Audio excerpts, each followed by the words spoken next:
स्वागत है आपका यस न्यूज़ कर्नाटका एक्सप्रेस में। मैं आपके साथ शकील अहमद। तो आइए दोस्तों, आज हम बीजापुर शहर में एक ऐसी हस्ती जिनका नाम हकीम दाऊद साहब है, उनसे एक खास मुलाकात करते हैं और एक बढ़ते कोरोना वायरस के बारे में, उनसे घरेलू उपाय किस तरह से करें आयुर्वेदिक का, इसके बारे में जानते हैं और आपको इससे फ़ायदा मिलेगा।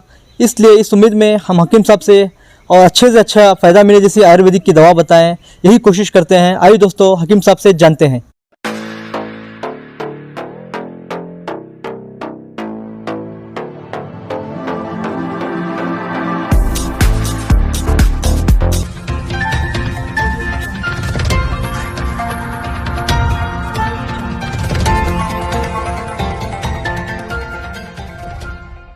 सर, स्वागत है आपका हमारे चैनल में।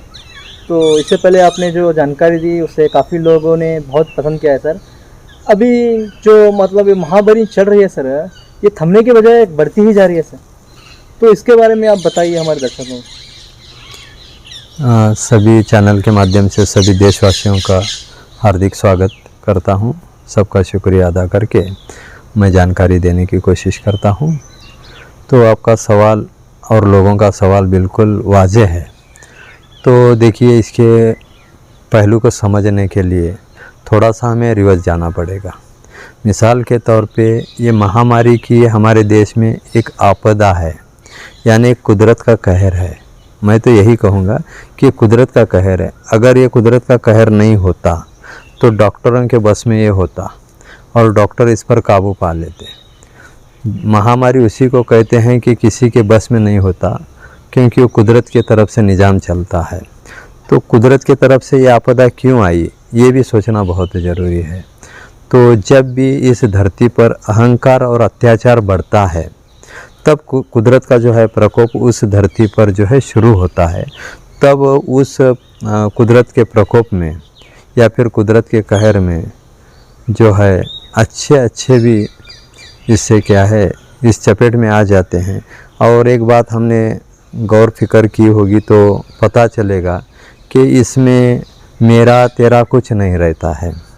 यानी कि करोड़ों के मालिक हैं, कार है, बंगला है, ऐसे भी जो है शख्सियत वाले जो हस्तियां हैं जो इस कहर में जो है कहर के चपेट से मर रहे हैं।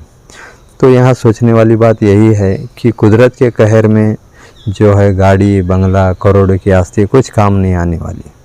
तो फिर ये कुदरत का कहर आया क्यों है, इसके ऊपर हर इंसान गौर फिक्र करना ज़रूरी है।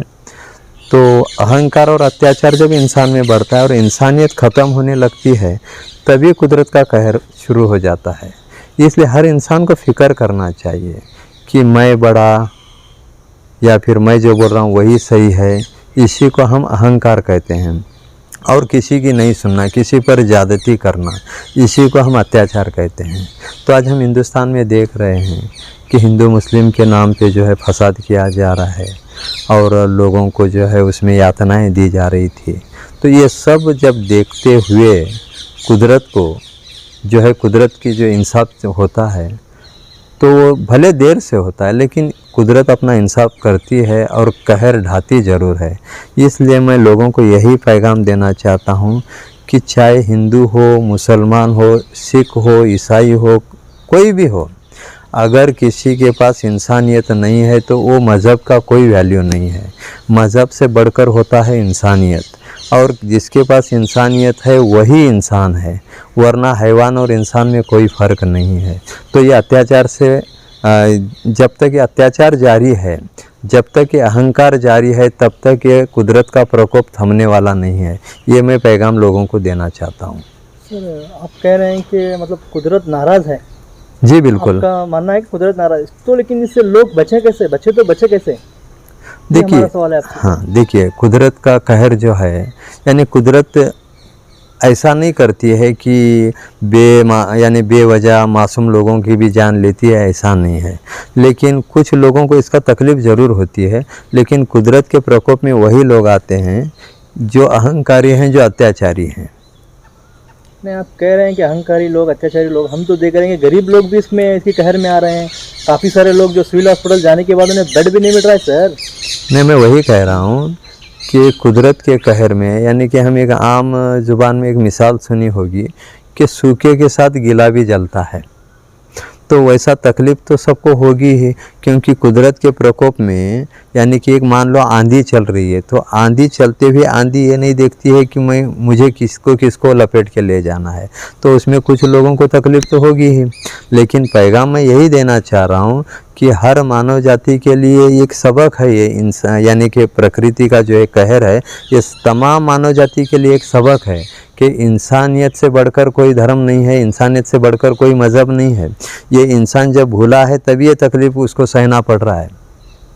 तो अब आपके आयुर्वेदिक से इस प्रकोप से जो आप बोल रहे हैं, कुदरत नाराज़ है, उसका प्रकोप, तो आपके आयुर्वेदिक के इलाज से कोई इसका उपाय है हकीम साहब? हाँ, एक बात और मैं बताने के लिए रह गया था, आपने बहुत अच्छा सवाल किया कि इंसान को दो बातों का ध्यान रखना है कि अपने अंदर से अहंकार और अत्याचार को निकालना चाहिए, और प्रकृति का जो साधन है, यानी हर बीमारी का इलाज प्रकृति ने खुद चुन कर रखा है, जिसे हम आयुर्वेद कहते हैं। तो आज आयुर्वेद से लोगों ने मुंह फेर लिया है, और ये मेडिसिन के ऊपर, यानी जो इंसान ने जो ईजाद किया है उसी पर भरोसा रखा है, और कुदरत के दवाओं पर से इंसान ने मुंह फेर लिया है। तो इंसान को चाहिए कि कुदरत के जो नियम हैं उसका पालन करे, और कुदरती चीज़ों का इस्तेमाल करे, और सुरक्षित रहे। आप कह रहे हैं कि लोगों ने आयुर्वेदिक से मुंह फेरा है, लेकिन लोगों का क्या कहना है बोले तो हकीम साहब, उसका रिजल्ट जल्दी नहीं मिल रहा है। तो अगर उसको आप लोगों पे अगर वापस विश्वास लाना चाहते हैं, तो इस कोरोना के बारे में आप बताइए, जिससे लोग ठीक होकर फिर वापस पूरे वो छोड़कर, इंग्लिश दवाओं को छोड़कर फिर से जो है आयुर्वेद की तरफ आए। देखिए, अब मैं एक छोटी सी आपको ये समझाने के लिए मिसाल देता हूँ कि एक गरीब इंसान है, वो घर में आयुर्वेदिक का इलाज कर रहा है और वो सुरक्षित है, और एक अमीर इंसान जो बड़े से बड़े दवाखाने में शिफ्ट होता है, 4 से 5 लाख तक खर्चा करता है, और आखिर में उसकी डेड बॉडी आ रही है। तो कौन सा इलाज आसान है, ये हर इंसान को सोचना चाहिए। ऐसा नहीं है कि आयुर्वेद से लेट होता है, इंसान के अंदर सब्र नहीं है, वो अहंकार के यानी अहंकार के अंदर अंधा होकर वो यही सोचता है कि आयुर्वेदिक में लेट होता है, आयुर्वेदिक का भरोसा नहीं है, आयुर्वेदिक जल्दी नहीं होता है, आयुर्वेदिक क्यों करे, हमारे पास पैसा कम है क्या, हमारे पास डॉक्टर की सुविधा कम है क्या, यही तो बातें हैं। ऐसा नहीं है कि आयुर्वेद में इलाज नहीं है, हर बीमारी का इलाज आयुर्वेद में है। तो इस कोरोना का इलाज क्या है हकीम साहब, बताइए ज़रा हमारे। बहुत ही आसान इलाज है। देखिए, कोरोना के नाम पर जो सिम्टम्स बताए जा रहे हैं, क्या हैं सिम्टम्स? पहली बात बुखार है, दूसरा सर्दी खांसी है, और तीसरा है सांस की दिक्कत। तो इसके बारे में मैंने लोगों को आप ही के माध्यम से पैगाम दिया था कि एकदम मामूली इलाज है आयुर्वेद में। अगर बुखार है तो आप जीरा का काढ़ा पिए। जीरा जो हर घर में जीरा होता है, हर इंसान को जीरा पता है। 1 चम्मच जीरा लेना है और 1 गिलास पानी लेना है, उसको चाय की तरह पकाना है। अगर घर में अपने गुड़ है या शहद है तो 1 चम्मच शहद या फिर गुड़ डालकर उसको चाय की तरह जो है गरम गरम पीना है, दिन में 2 बार। कैसा भी बुखार हो ख़त्म हो जाएगा। सर्दी खांसी है तो अदरक और गुड़ की चाय, यानी कि अदरक और गुड़ डालकर 1 गिलास पानी डालकर पकाना है और उसको चाय की तरह दिन में 2 बार पीना है। सर्दी खांसी ख़त्म हो जाएगी 2 से 3 दिन में। एकदम आसान तरीके हैं, लेकिन इंसान को भरोसा नहीं रहा, यकीन नहीं रहा, अपने अहंकार में वो भूल गया है कुदरत के चीज़ों को।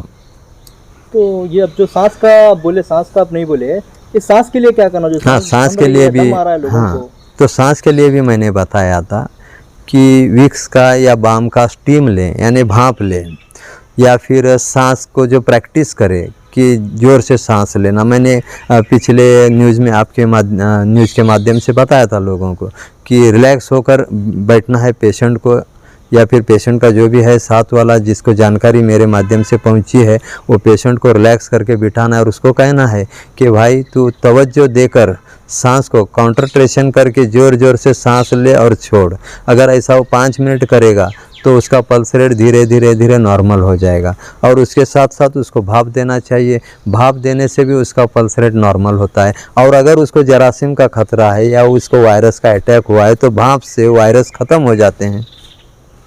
ये कितनी बार करने में होता है हकीम साहब?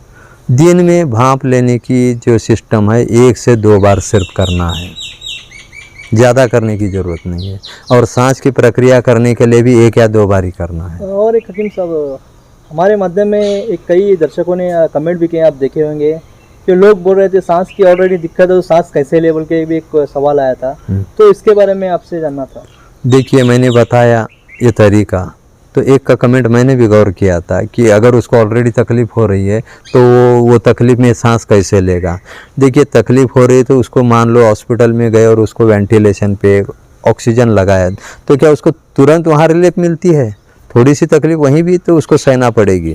ऐसा नहीं है कि कुछ ऐसा इंजेक्शन दे दिया और तुरंत रिलीफ हुआ। अगर ऐसा होता तो आज के दिन में ये डेथ रेट इतनी ज़्यादा नहीं बढ़ती।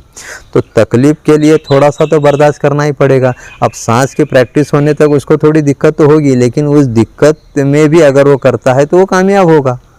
उसके कामयाबी के लिए उसको थोड़ा सा तकलीफ भी उठाना चाहिए। अगर कोई इंसान ये कहता है कि नहीं मैंने एक बार सांस लिया और मेरा वो पल्स रेट बढ़ जाए और ऑक्सीजन बढ़ जाए, मुमकिन नहीं है। उसको थोड़ा सा तकलीफ तो होगी, लेकिन राहत ज़रूर है। बहुत बहुत शुक्रिया हकीम साहब जानकारी देने के लिए। आज के लिए बस इतना ही। बहुत बहुत शुक्रिया सभी का। ठीक है। ಯಾವುದೇ ಹೊಸ ಸುದ್ದಿಯನ್ನ ನೋಡಲು ನಮ್ಮ ಎಸ್ ನ್ಯೂಸ್ ಕರ್ನಾಟಕ ಎಕ್ಸ್‌ಪ್ರೆಸ್ ನ ನೋಡ್ತಾ ಇರಿ, ಹಾಗೆ ನಮ್ಮ ಚಾನೆಲ್ ನ ಸಬ್ಸ್ಕ್ರೈಬ್ ಮಾಡಿ, ಬಾಜು ಇರುವ ಬೆಲ್ ಐಕಾನ್ ಅನ್ನ ಕ್ಲಿಕ್ ಮಾಡಿ, ಹಾಗೆ ನಮ್ಮ ಚಾನೆಲ್ ನ ಲೈಕ್ ಮಾಡಿ, ಶೇರ್ ಮಾಡಿ. ನಮ್ಮ ನಡೆ ಸತ್ಯದ ಕಡೆ.